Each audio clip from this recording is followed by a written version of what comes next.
Some people have described this as the worst idea that ever worked. A lot of people build something because they had a great idea. We built something to solve a problem. And our problem was very simply, we couldn't afford to pay rent. And I think this is something that millions of people can relate to. They have space, they can't really afford to completely pay for it. They like some extra income, they want to meet people. That's what we thought. What if there's a way to book a home anywhere around the world? And that's basically what's happened.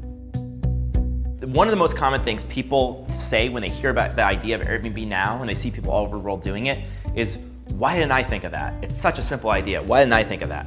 You might not have thought of that. It's because when we thought about that years ago, the most common thing people said is, are you nuts?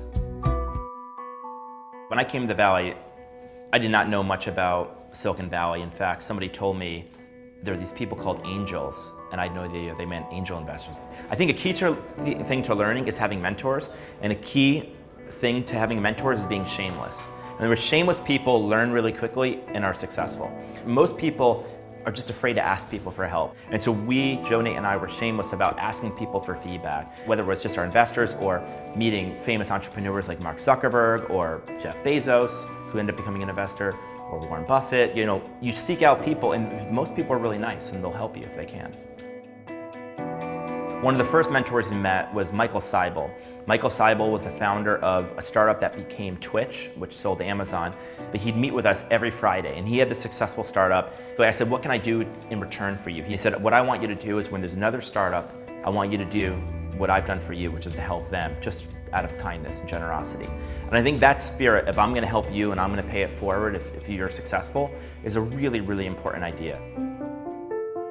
What Airbnb is a part of is a wave of the internet.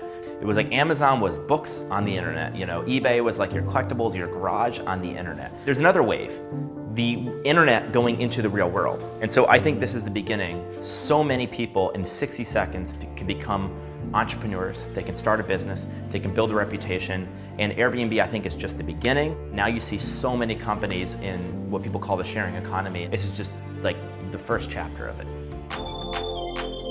You could literally see tens of millions of entrepreneurs emerging over the next 10, 20 years that are incremental from anything that's happening today. If you have an idea, if you have something you want to do, if you want to an Airbnb, you can be a host, there's ride-sharing apps, you can drive cars, but you can host dinner parties, you can make things, sell them on Etsy. I think all of this is going to expand so much, but you make things for yourself. And what that does is it creates empathy. If I've gone through the experience you as a customer have, and then I care and I know what you feel like. And then nothing's a transaction. Everything is a transformation.